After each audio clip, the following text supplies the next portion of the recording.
إن الحمد لله نحمده ونستعينه ونستغفره ونعوذ بالله من شرور أنفسنا ومن سيئات أعمالنا من يهده الله فلا مضل له ومن يضلل فلا هادي له وأشهد أن لا إله إلا الله وحده لا شريك له وأشهد أن محمدًا عبده ورسوله يا أيها الذين آمنوا اتقوا الله حق تقاته ولا تموتن إلا وأنتم مسلمون يا أيها الناس اتقوا ربكم الذي خلقكم من نفس واحدة وخلق منها زوجها وبث منهما رجالا كثيرا ونساء واتقوا الله الذي تساءلون به والأرحام إن الله كان عليكم رقيبا يا أيها الذين آمنوا اتقوا الله وقولوا قولا سديدا يصلح لكم أعمالكم ويغفر لكم ذنوبكم ومن يطع الله ورسوله فقد فاز فوزا عظيما أما بعد فإن أصدق الكلام كلام الله وخير الهدي هدي محمد صلى الله عليه وسلم وشر الأمور محدثاتها وكل محدثة بدعة وكل بدعة ضلالة وكل ضلالة في النار أعوذ بالله من الشيطان الرجيم بسم الله الرحمن الرحيم قل هل ننبئكم بالأخسرين أعمالا الذين ضل سعيهم في الحياة الدنيا وهم يحسبون أنهم يحسنون صنعا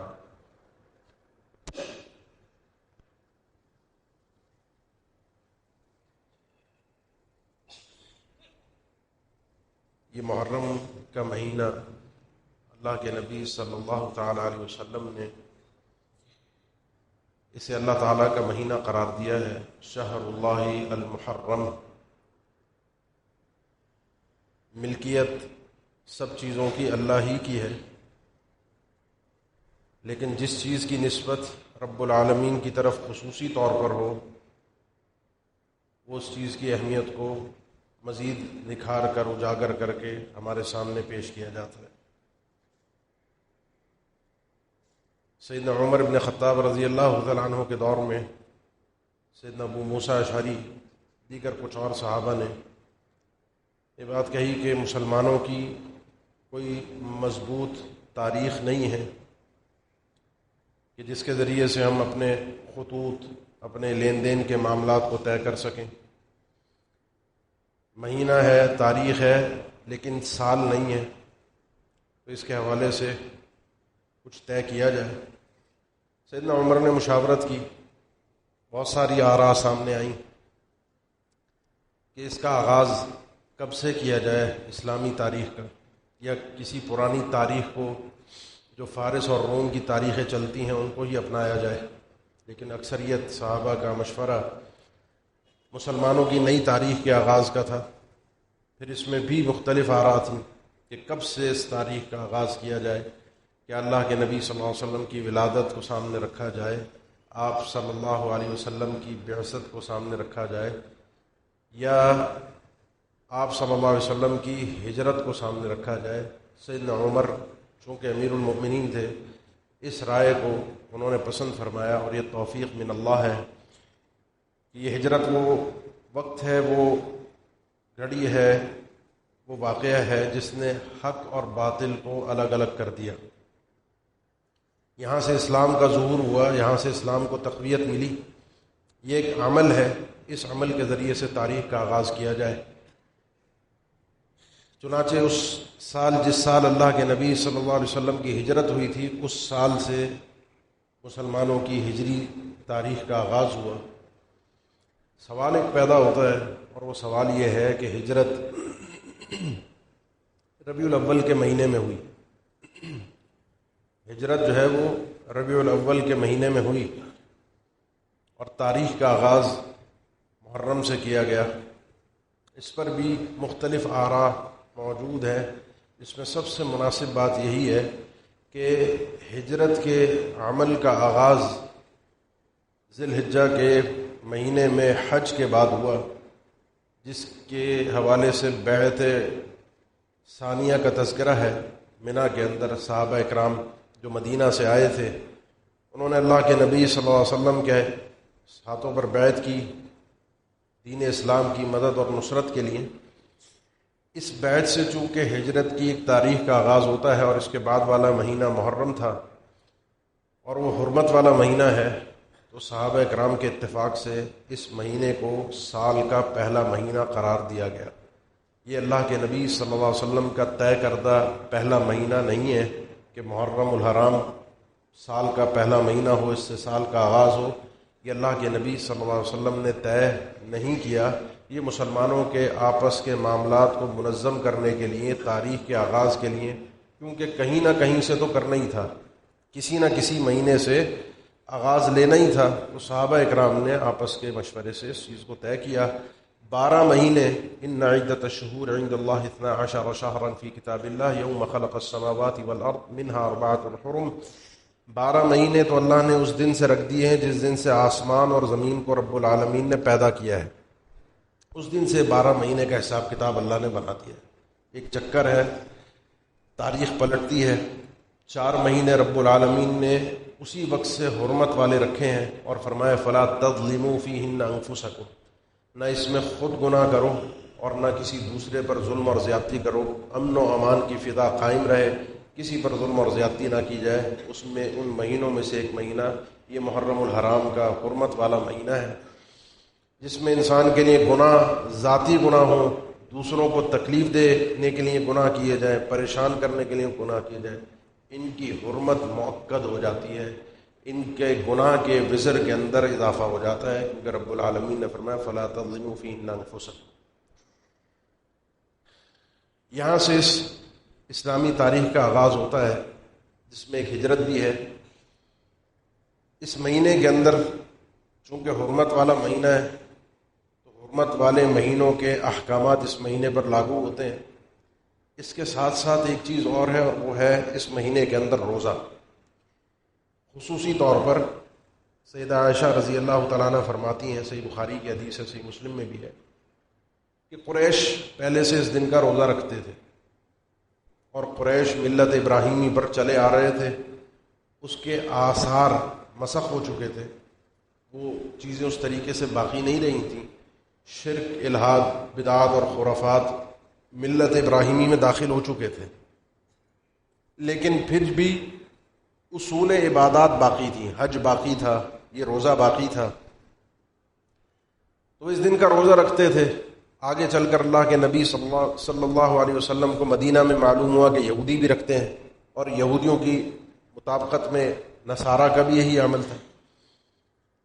ایک طرح سے اس دن کا روزہ شامل تھا، ملتوں کے اندر موجود تھا۔ قریش رکھتے تھے جاہلیت میں، اللہ کے نبی صلی اللہ علیہ وسلم بھی مکہ میں رکھتے تھے۔ پھر سیدہ عائشہ فرماتی ہیں آپ صلی اللہ علیہ وسلم ہجرت کر کے جب مدینہ آئے تو اس دن کے روزہ رکھنے کا آپ نے حکم دیا۔ اب یہ روزہ فرض ہو گیا، عاشوراء کا 10 تاریخ کا 10 محرم کا روزہ فرض ہو گیا۔ پھر جب رمضان کے مہینوں کے روزوں کی فرضیت دے دی گئی تو اس کے بعد اللہ کے نبی صلی اللہ علیہ وسلم نے فرمایا کہ اب جس کی مرضی ہے عاشوراء کا روزہ رکھنا چاہے تو رکھ لے، چھوڑنا چاہے تو چھوڑ دے، یعنی فرضیت ختم ہو گئی ہے۔ البتہ اس کا استحباب، اور اس طرح کا استحباب کہ سیدنا عبداللہ ابن عباس فرماتے ہیں کہ اللہ کے نبی صلی اللہ علیہ وسلم کو ما رأیت النبی صلی اللہ علیہ وسلم تحرى صوم یوم فضلہ علی غیرہ الا ھذا اليوم یوم عاشوراء، میں نے اللہ کے نبی صلی اللہ علیہ وسلم کو کسی دن کو اس طریقے سے تلاش کرتے ہوئے نہیں دیکھا، پوچھتے ہوئے، تاریخ کے حوالے سے ایک کوشش کرتے ہوئے جاننے کی، پوچھنا، بار بار پتہ کرنا کہ اس دن اللہ کے نبی صلی اللہ علیہ وسلم نے روزہ رکھنا ہو اور اس دن کو فضیلت دی گئی ہو روزے کی، اور آپ صلی اللہ علیہ وسلم پوچھتے ہوں، تلاش کرتے ہوں، یوم عاشوراء کے علاوہ کوئی دن ایسا میں نے نہیں دیکھا۔ بڑی تاکید کے ساتھ آپ صلی اللہ علیہ وسلم اس دن کو ڈھونڈ کر، تلاش کر کے، پوچھ کر، تاریخوں کے حساب کتاب کو ناپ تول کر رکھتے تھے کہ اس دن کا روزہ رکھنا ہی رکھنا ہے۔ ربیع بنت معوذ رضی اللہ تعالیٰ عنہ انصاری صحابیہ ہیں، کہتی ہیں کہ ہم اپنے بچوں کو بھی اس دن کا روزہ رکھواتے تھے اور ان کو بھوک کی کیفیت کے اندر کھیلنے کے لیے کھلونے دے دیا کرتے تھے، روئی کے کھلونے بنا کر، تاکہ ان کا دل بہل جائے۔ اس روزے کی بڑی شدت کے ساتھ تاکید آئی ہے، احتسب علی اللہ یکفر السنۃ الماضیہ، مجھے اللہ سے امید ہے کہ اللہ تعالیٰ اس ایک روزے کے بدلے سے بندے کے پچھلے 1 سال کے گناہوں کو معاف فرما دے گا۔ ہم سے جو چھوٹی موٹی غلطیاں، خطائیں، لرزشیں ہو جاتی ہیں، جس کے لیے ہمارے پاس کبھی ذہن میں سوچ بھی نہیں جاتی کہ اس کی معافی مانگ لیں، توبہ کر لیں، صغائر گناہ ہیں، چلتے پھرتے اٹھتے بیٹھتے آتے جاتے ہو جاتے ہیں۔ رب کائنات کی طرف سے بڑا ایک عظیم سسٹم ہے کہ دن میں کئی مرتبہ ان گناہوں کی معافی کا سلسلہ تکفیر سیئات، ہر دن میں 5 مرتبہ نمازوں کے ساتھ، وضو کے ساتھ، مسجد آنے جانے کے ساتھ، رکوع سجدے کے ساتھ، پانی کے قطروں کے ساتھ، پھر ہر نماز سے دوسری نماز کے درمیان، پھر جمعے سے جمعے کے درمیان، پھر رمضان سے رمضان کے درمیان، یہ سارے جو ایک پورا ایک انسان یہ وقت گزارتا ہے، اس کے درمیان رب العالمین گناہوں کو معاف کر دیتا ہے۔ پھر آپ کا ایک یوم عرفہ کا روزہ تھا، 2 سال کے گناہ، پھر آگے محرم کا مہینہ ہے، پچھلے سال کے گناہ، تکفیر سیئات، ہماری سیئات بہت ہیں، گناہ بہت ہیں، ان کے لیے معافی کے ذرائع بھی رب العالمین نے زیادہ رکھے ہیں۔ اگر کسی کے پاس گناہ نہ بھی ہوں تو انشاءاللہ پھر یہ نیکیاں جو ہیں وہ اس کے رفع درجات، اس کے مقام کو اوپر کرنے کے لیے رب العالمین کی طرف سے مہیا کی جاتی ہے۔ تو اس دن کا روزے کا اہتمام کیجئے۔ پھر مدینہ آنے کے بعد آپ صلی اللہ علیہ وسلم کو پتہ چلا، دیکھا اپنے یہودی تھے، 3 قبائل تھے یہودیوں کے، وہ بھی روزہ رکھتے ہیں، معلوم ہوا، ان سے پوچھا تمہارے روزہ رکھنے کی وجہ؟ انہوں نے کہا اس دن موسیٰ علیہ السلام نے روزہ رکھا تھا بطور شکریہ کہ اللہ تعالیٰ نے اس دن فرعون کو غرق کیا تھا، تاریخ بدلی تھی۔ اور فرعون کا غرق ہونا قرآن میں کثرت کے ساتھ جس واقعے کو اللہ تعالیٰ نے ذکر کیا ہے، مختلف پیرایوں کے ساتھ، مختلف زاویوں کے ساتھ، بار بار موسیٰ علیہ السلام اور فرعون کے واقعے سے زیادہ کسی واقعے کو قرآن مجید میں کثرت کے ساتھ ذکر نہیں کیا گیا۔ اس واقعے سے ایک واقعی انقلاب ہے، اللہ کی قدرت کا ایک عظیم نمونہ ہے۔ یہ ایک بڑا طاغیہ تھا، بڑا سرکش آدمی تھا، اللہ نے اس کو غرق کر دیا ان لوگوں کے سامنے کہ جن کے اوپر یہ ظلم کرتا تھا۔ وَنُرِيدُ أَن نَّمُنَّ عَلَى الَّذِينَ اسْتُضْعِفُوا فِي الْأَرْضِ وَنَجْعَلَهُمْ أَئِمَّةً وَنَجْعَلَهُمُ الْوَارِثِينَ۔ موسیٰ علیہ السلام نے اس دن کا روزہ رکھا تو 10 محرم کو رب کریم نے یہ فضل فرمایا تھا ہمارے ان بھائیوں پر، موسیٰ علیہ السلام پر، اس دور کے جو مسلمان تھے، اس دور کے جو نیک لوگ تھے، موسیٰ علیہ السلام پر ایمان لانے والے تھے، ان پر اللہ کا یہ کرم تھا، انہوں نے روزہ رکھا۔ پھر یہ روزہ ہماری شریعت میں چلتا آ رہا ہے۔ یہودیوں نے کہا، آپ صلی اللہ علیہ وسلم نے فرمایا بھائی موسیٰ سے تو ہمارا تعلق ہے، یہ انبیاء سب اللہ کے دین کے ایک ہی ہیں، کوئی ہماری دشمنی اللہ کے دین سے جس کی دشمنی ہماری اس سے دشمنی ہے۔ کافر ہمارا دشمن ہے، یہ تو اللہ کے نبی تھے، ان پر ایمان لانے والے لوگ سچے لوگ تھے، تو ان کا تعلق تو ہمارے ساتھ جڑتا ہے، تو ہمارے ساتھ تھوڑی جڑتا ہے، ہم بھی مزید اس نیت کو شامل کر لیں گے۔ اب روزہ ایک ہی ہے، پہلے بھی رکھا، پھر اس کے اندر گناہوں کی معافی کا بھی تذکرہ ہے، وہ اللہ کی طرف سے عطا کردہ ایک فضیلت ہے۔ پھر نیت کے اندر اس نیت کو بھی شامل کیا کہ موسیٰ علیہ السلام نے شکریہ کا روزہ رکھا، ہم بھی رکھیں گے۔ پھر اللہ کے نبی صلی اللہ علیہ وسلم زندگی کے آخری سال پر آپ نے فرمایا کہ یہودیوں کی مخالفت کرو، وہ اس دن کا روزہ رکھتے ہیں، ہم بھی رکھتے ہیں، اگر میں اگلے سال زندہ رہا تو 9 کا بھی روزہ رکھوں گا۔ سیدنا عبداللہ ابن عباس رضی اللہ تعالیٰ عنہ فرماتے ہیں کہ اب جس نے یہودیوں کی مخالفت کرنی ہے وہ یوم عاشورہ کے ساتھ 9 کے ساتھ 10 کے ساتھ 9 کا دن بھی شامل کرے۔ وہ ایک دن کا رکھتے ہیں، ان کی مخالفت میں چھوڑنا نہیں ہے روزہ، ان کی مخالفت میں مزید اضافہ کرنا ہے نیکی کا۔ 9 اور 10 ہے، اور انہی سے روایت مروی ہے کہ اگر رہ گیا کوئی نہ رکھ سکا 9 کا تو 11 کا رکھ لے، تاکہ یہودیوں کی مخالفت بھی ہو جائے اور اس دن کا روزہ بھی نصیب ہو جائے۔ اللہ کے نبی صلی اللہ علیہ وسلم تشریف لائے تھے مدینہ، آغاز میں ہی آپ کو یہودیوں کا پتہ چل گیا تھا کہ وہ روزہ رکھتے ہیں، آغاز کی بات ہے، 2-3 سال کی، اور مخالفت کا حکم آپ نے آخری سال دیا کہ اگر میں اگلے سال زندہ رہا، سیدنا عبداللہ ابن عباس فرماتے پر اللہ کے نبی صلی اللہ علیہ وسلم اگلے سال دنیا میں موجود نہیں تھے، یا آپ نے زندگی کے آخری سال فرمایا تھا کہ اگر اگلے سال زندہ رہا تو ان کی مخالفت میں 9 کا بھی روزہ رکھوں گا۔ یہ اللہ کے نبی صلی اللہ علیہ وسلم کی زندگی کی ایک عجیب ایک مصلحت ہے، ایک عجیب تاریخ ہے، اس کو بڑی باریکی سے سمجھیے گا۔ آپ صلی اللہ علیہ وسلم جب ہجرت کر کے مدینہ تشریف لائے تو آپ نے اندر کا ماحول کنٹرول کیا۔ اندر کے ماحول میں منافقین تھے، یہودی تھے، ان کے ساتھ معاہدے بھی کیے، ان کے ساتھ تھوڑا مل کر چلے بھی، مخالفت تھی مشرکین کی، آغاز میں ساری مخالفت مشرکین کی، مکہ والوں کی، قریش کی۔ پھر جب مکہ فتح ہو گیا، مکہ فتح ہونے کے بعد دین کا غلبہ اس طرح کا ہو گیا کہ اب باہر کے دشمنوں کا خطرہ نہیں رہا، تو اب ان یہودیوں کی مخالفت کا پھر کھلم کھلا حکم دیا کہ اب یہودیوں کی بھی مخالفت کی جائے۔ آغاز اسلام میں، مدینہ کے دور میں آغاز میں یہودیوں کی مخالفت کا کھلے عام آرڈر نہیں تھا، اسی لیے زندگی کے آخری سال فرمایا کہ اب جو ہے ان کی مخالفت کرنی ہے، اور کئی چیزوں میں مخالفت کا حکم دیا۔ اس کی ایک لمبی فہرست ہے، یہ سحری نہیں کرتے تم سحری کرو، یہ یہودی جو ہے وہ بالوں کو رنگتے نہیں ہے تم بالوں کو رنگو، یہ یہودی جو ہے وہ اپنے جوتیوں میں، اپنے نعال میں، اپنے خفاف میں نماز نہیں پڑھتے، موزے پہن کر، جرابیں پہن کر، تم یہ جوتیاں اور جراب پہن کر نمازیں پڑھا کرو۔ یعنی کہ کبھی انسان نے پہنی ہو اور جوتیاں پاک ہیں، جگہ میسر ہے، تو آدمی اس جوتیوں کے اندر سفر میں، باہر سڑک پر کہیں پر ہے تو وہ نماز پڑھ سکتا ہے۔ باقی مسجد صاف ستھری ہے، اس میں کوئی سنت پر عمل کرنے کے لیے آدمی زبردستی مسجد میں جوتیاں پہن کر نہیں آئے گا۔ تو یہ اب مقصد شریعت ٹھہرا، یہ اب مقصد شریعت ٹھہرا کہ یہودیوں کی مخالفت کرنی ہے، مشرکین کی مخالفت کرنی ہے، ان کے جیسا بننا، چاہے وہ دینی معاملات میں ہو یا دنیاوی مظہر میں ہو، یہ دین اسلام کے احکامات کی مخالفت ہے۔ اس کو بات کو سمجھیں، یہ ایک مسلمان کی غیرت کا تقاضا ہے، ایمان کی غیرت کا تقاضا ہے کہ وہ یہودیوں سے، عیسائیوں سے، مشرکین سے الگ ہٹ کے نظر آئے، محسوس ہو، سمجھ میں آئے کہ یہ مسلمان ہے اور یہ کافر ہے، دونوں ساتھ جا رہے ہو تو کوئی فرق کر سکے۔ اور یہ مظہر، یہ انداز، یہ اسلوب مسلمانوں کو اس غیرت کے ساتھ قائم رکھنا چاہیے، خاص طور پر وہ لوگ جن کا اٹھنا بیٹھنا، تعلقات، آنا جانا ایسے علاقوں میں، ایسے ملکوں میں، ایسی جگہوں پر ہے کہ جہاں پر ان مشرکین اور کفار کی اکثریت پائی جاتی ہے۔ وہاں اپنی اس خصوصیت کے ساتھ اپنے اس غیرت کا، اپنے اس مظہر کا خیال پوری طریقے سے رکھنا ہے، اور اس میں کوئی شرم نہیں ہونی چاہیے اگر انسان کے دل میں ایمانی غیرت ہو۔ یہ تھی اصل میں اس مہینے کی حرمت، اس مہینے کی فضیلت، اس مہینے میں کرنے کے کام، اور اس مہینے میں کثرت کے ساتھ الگ سے روزے رکھنا، وہ بھی الگ سے اللہ کے نبی صلی اللہ علیہ وسلم کا فرمان ہے، افضل الصیام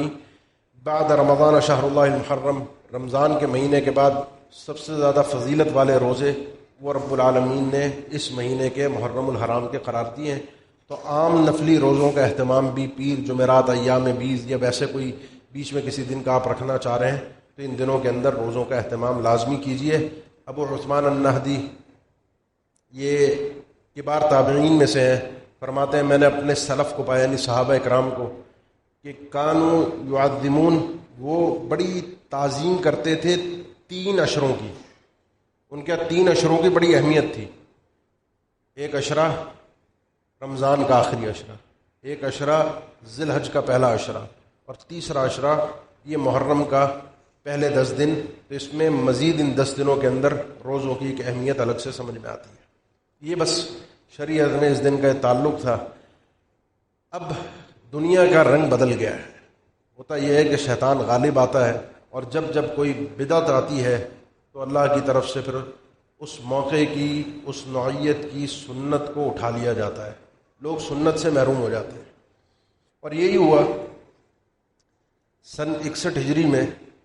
سیدنا حسین رضی اللہ تعالیٰ عنہ کی شہادت، جو ایک ناقابل بیان ایک امر ہے واقعتاً، ان کی شہادت جس انداز میں کی گئی اس کا شاید تاریخ میں کوئی نمونہ نہ مل سکے۔ اس دور میں یہ چیز عام ہو گئی تھی، اس انداز میں قتل کرنا، سر کو جسم سے جدا کرنا اور لاشوں کے بے حرمتی کرنا۔ بہرحال وہ جو کچھ بھی ہوا سن 61 ہجری میں، اور یہ ایک اللہ کا عجیب فضل ہے، اللہ کی عجیب ایک رحمت ہے اپنے بندوں کے ساتھ۔ یہ شخصیات جو تھیں دونوں، سیدنا حسن اور سیدنا حسین رضی اللہ تعالیٰ عنہما، یہ ان کو اللہ کے نبی صلی اللہ علیہ وسلم نے فرمایا کہ یہ سیدہ شباب اہل الجنہ، یہ جو لوگ دنیا میں نوجوان دنیا سے چلے جاتے ہیں، فوت ہو جاتے ہیں، اور وہ جنت میں جائیں گے تو ان کی سرداری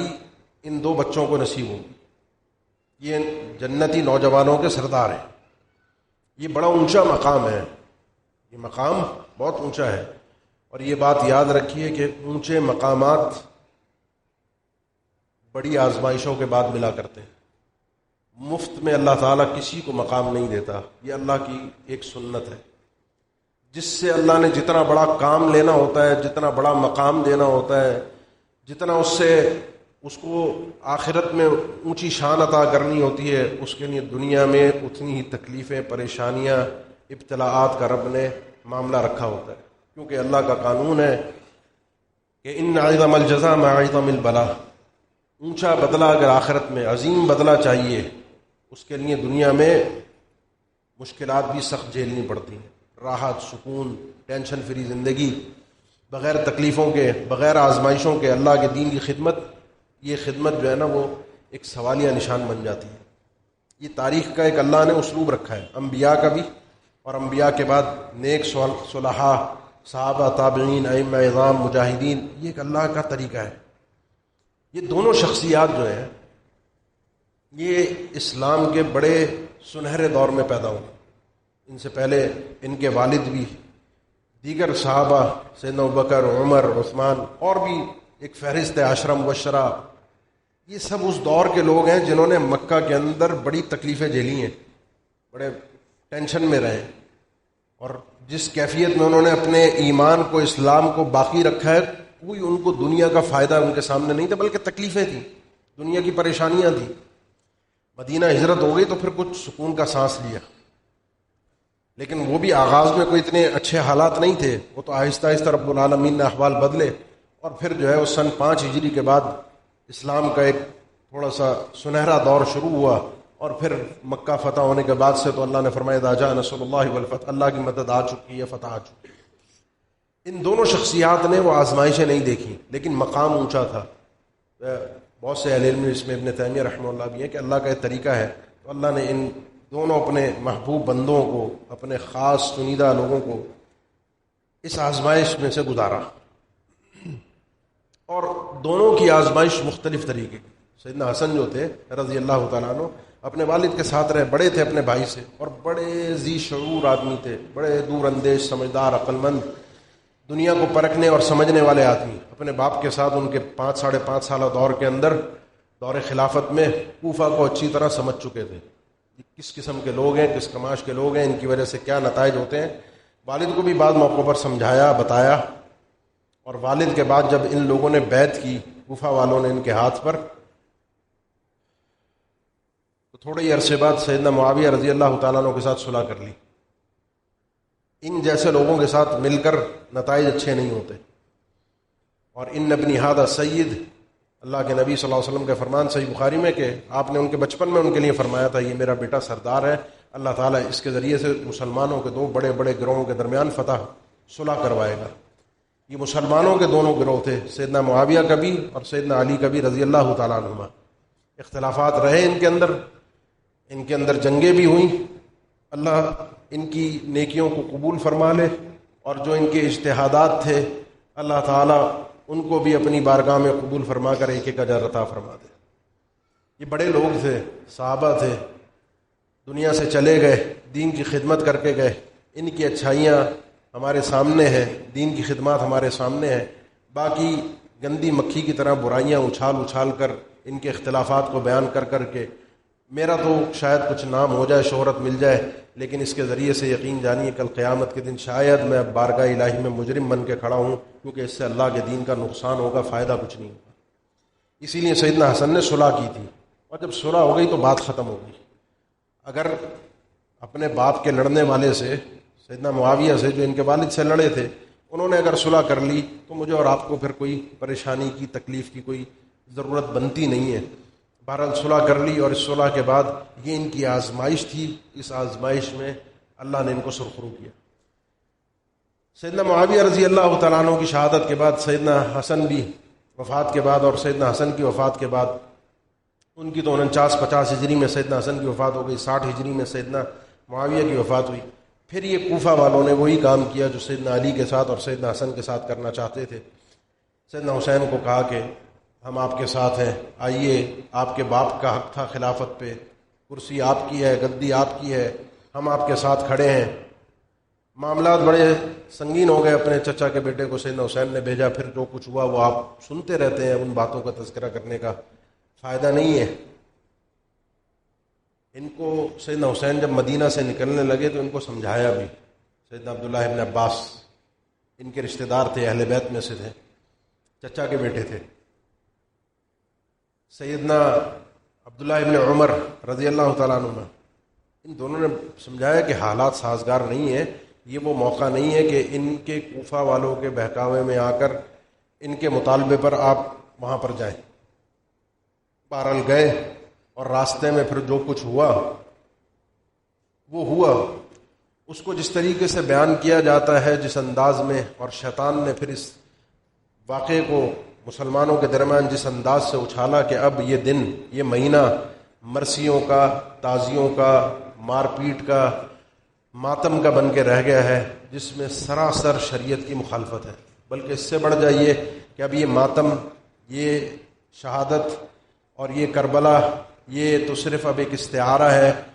بڑے بڑے لوگوں کو گالیاں دینے کا، بڑے بڑے لوگوں کو کافر قرار دینے کا، بڑے بڑے لوگوں پہ اتہام بازی کرنے کا، جس میں مصیبت پر ایک اور مصیبت ہے۔ اور اس سے بڑی، سب سے بڑی مصیبت جانتے ہیں کیا؟ جس کے اوپر ہم نظر ہی نہیں کرتے، کہ بھئی یہ صحابہ کو گالیاں دیتے ہیں، یہ ابوبکر عمر کو نہیں مانتے، یہ ان کو گالیاں دیتے ہیں، ان کو جہنمی کر، عائشہ رضی اللہ تعالیٰ عنہ کو برا بلا کہتے ہیں، جہنمی کہتے ہیں، کافرہ کہتے ہیں، اس پر ہم رو دھو لیتے ہیں۔ اس سے بڑا دکھ یہ ہے کہ ان 10 دنوں کے اندر جتنا کھلم کھلا اللہ کے ساتھ شرک کیا جاتا ہے، اس پر تو کبھی ہماری آنکھیں اٹھتی نہیں ہیں۔ بہت سے غیرت مند آپ دیکھیں گے سوشل میڈیا پہ کہ جو باباؤں کے اوپر طنز طانے کرتے ہیں، مذاق اڑاتے ہیں، رد بھی کرتے ہیں، بڑا کھلم کھلا رد کرتے ہیں۔ دیوبندیوں کے باباؤں کا بھی، بریلویوں کے باباؤں کا بھی، سب کا مذاق اڑوا لو، لیکن جب بات آئے ادھر کی تو یہاں پر جو ہے وہ نیاز اگر اللہ کے نام کی ہو تو ان 10 دنوں میں بھی کھا لینی چاہیے۔ ان کے لیے کسی کی غیرت، ان کے شرک پر میں نے غیرت جاگتی ہوئی نہیں دیکھتا۔ شرک شرک ہوتا ہے، کسی بھی بابے کا ہو، وہ کسی بھی فرقے کا ہو، وہ غیر اللہ کے نام کی نظر و نیاز، جب وہ خود کہہ رہے ہیں، جو کھلانے والے ہیں کہ نظر اللہ نیاز حسین، اور اس کو میں کہوں کہ کھا لینی چاہیے، کوئی حرج نہیں۔ اگر نظر اللہ کا نام لے کر کھلائی جا رہی ہے تو یہ میری غیرت کا جنازہ ہے، یہ ایمان نہیں ہے، یہ پھر اس کے پیچھے کھیل کچھ اور ہے۔ اس لیے سب سے زیادہ غیرت جس چیز کی ایک مومن کے دل میں ہونی چاہیے وہ اللہ کی توحید کی ہے، ایمان کی ہے، اس سے بڑھ کر کوئی چیز نہیں ہے۔ اگر کوئی چور، ڈاکو، لٹیرا آپ کے اس ایمان پر حملہ کر رہا ہے، آپ کے ایمان کے اندر سے غیرت کو ختم کر رہا ہے، آپ کے لیے ان کے شرک کو نارمل قرار دے رہا ہے کہ ان کا شرک کوئی اتنا بڑا جرم نہیں ہے، یہ غیر اللہ کی نظر و نیاز کوئی اتنی بڑی حرام چیز نہیں ہے، کوئی ایسا مسئلہ نہیں ہے، غیر اللہ کو مدد کے لیے پکارنا یہ کوئی اتنا بڑا مسئلہ نہیں ہے، یا حسین یا علی کوئی بڑا مسئلہ نہیں ہے، تو میرے بھائی تھوڑا سا رک کر اپنے ایمان کا اور لا الہ الا اللہ اور محمد رسول اللہ کا جائزہ لیجیے۔ اس کلمے کی غیرت کو کبھی اپنے دلوں سے ختم نہ ہونے دیں، اس کلمے کی غیرت کو اپنے دل میں اچھی طرح سے جگا کر رکھیں، بیدار کر کے رکھیں۔ ان 10 دنوں کے اندر مصیبت یہ ہے کہ شہر اللہ المحرم جو اللہ کا مہینہ تھا، اللہ نے اس مہینے کی نسبت اپنی طرف کی ہے، ہم نے نہیں کی، اللہ نے اس کو اپنا، حالانکہ مہینے سارے اللہ کے ہیں،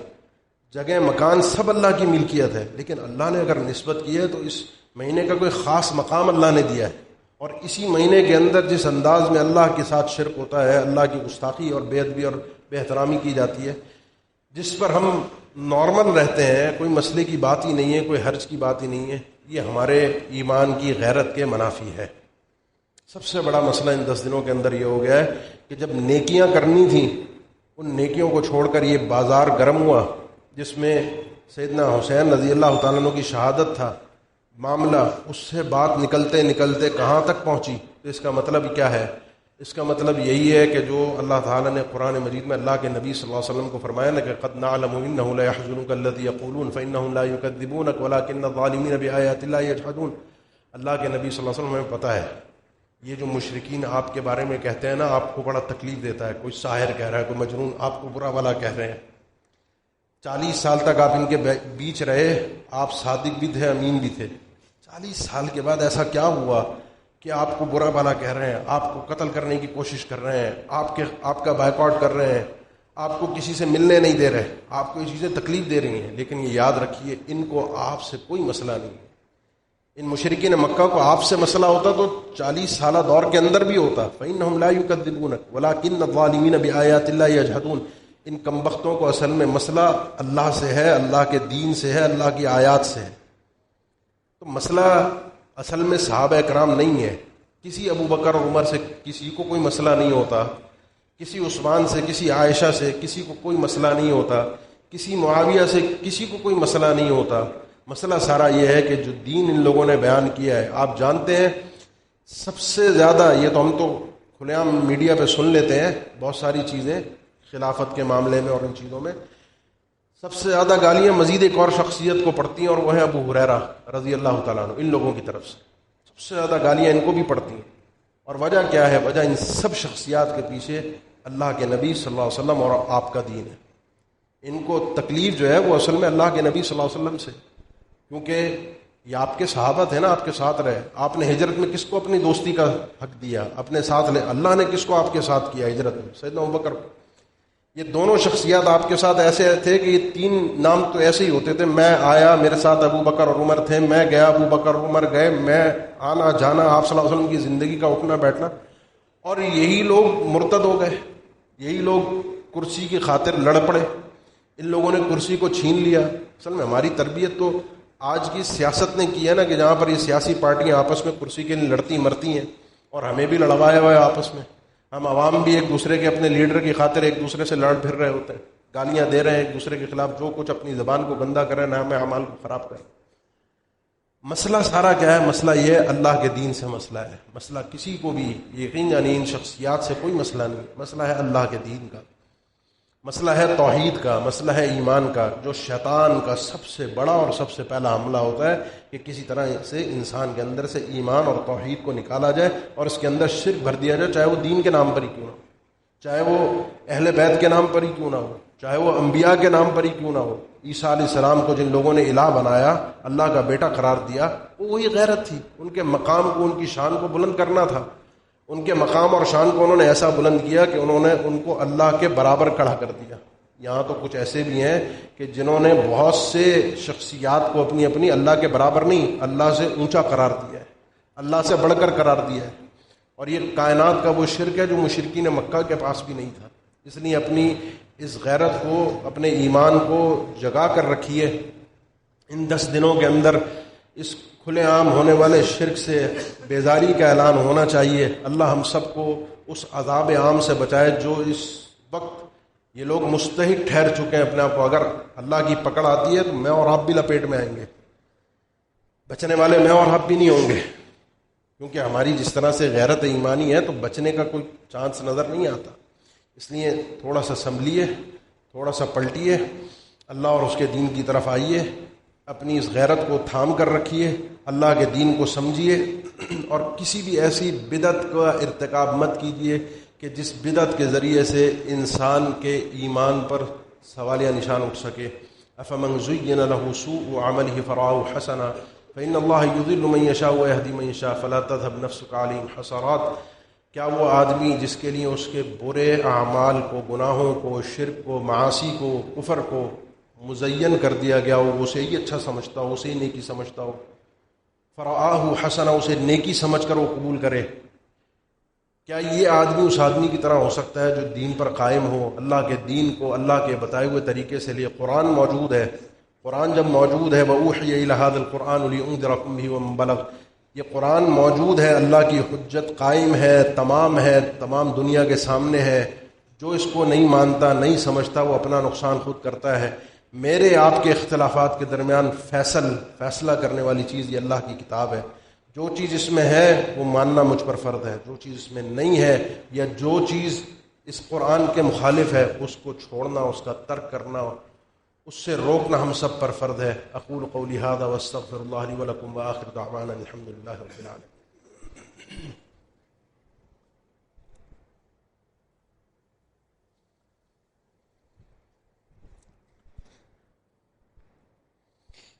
الحمد لله على إحسانه والشكر له على توفيقه وامتنانه وأشهد أن لا إله إلا الله وحده لا شريك له تعظيما لشأنه وأشهد أن محمدا عبده ورسوله الداعي إلى رضوانه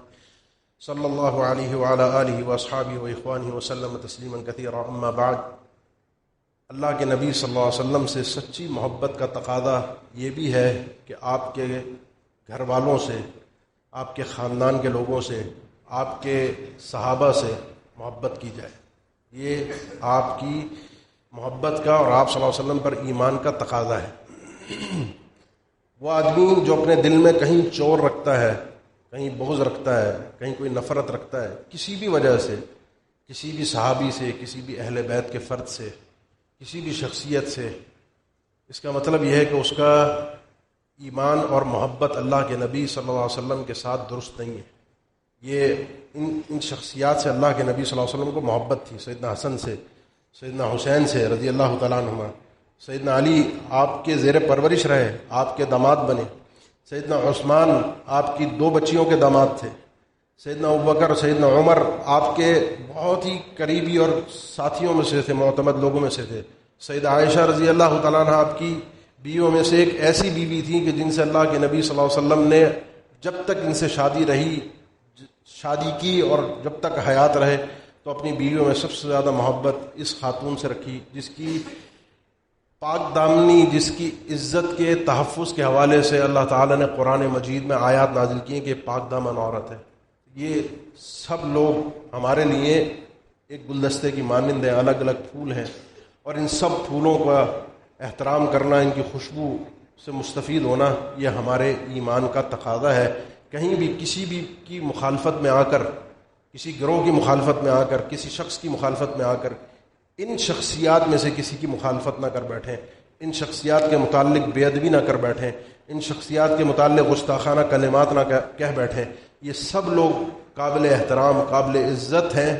اللہ نے ان کو محفوظ بنایا ہے، ان سب کو، چاہے وہ اہل بیت میں سے ہوں، چاہے وہ صحابہ اکرام ہوں، لیکن ان میں سے معصوم کوئی بھی نہیں تھا۔ اللہ تعالیٰ ان کی نیکیوں کو، ان کی خدمت اسلام کو، دین کی خدمت کو اپنی بارگاہ میں قبول فرما لے اور ہمیں ان کے نقش قدم پر چلنے کی توفیق عطا فرما دے۔ اس مہینے کے اندر کی جانے والی جو سنت کے مطابق نیکی ہیں، اللہ تعالیٰ وہ سنت ہم سب کو عطا فرما دے۔ بہت سے بھائیوں نے دعاؤں کے لیے کہا ہے، بیمار ہیں، اللہ تعالیٰ ان کو صحت، عافیت اور سلامتی والی زندگی عطا فرما دے۔ اللہ ہمیں بھی ایمان اور تقوی والی زندگی عطا فرما دے، اعمال صالحہ کی توفیق دے دے۔ اللہ تعالیٰ ہم سب کو فتنوں سے، ظاہری اور باطنی ہر قسم کے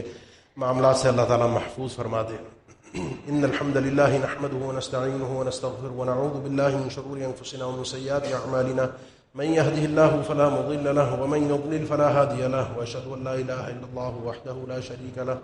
واشهد ان محمدا عبده ورسوله اللهم صل على محمد وعلى ال محمد كما صليت على ابراهيم وعلى ال ابراهيم انك حميد مجيد اللهم بارك على محمد وعلى ال محمد كما باركت على إبراهيم وعلى آل إبراهيم إنك حميد مجيد عباد الله إن الله يأمر بالعدل والإحسان وإيتاء ذي القربى وينهى عن الفحشاء والمنكر والبغي يعظكم لعلكم تذكرون فاذكروا الله الجليل يذكركم واشكروه على آلائه ونعمه يزدكم ولذكر الله أكبر والله يعلم ما تصنعون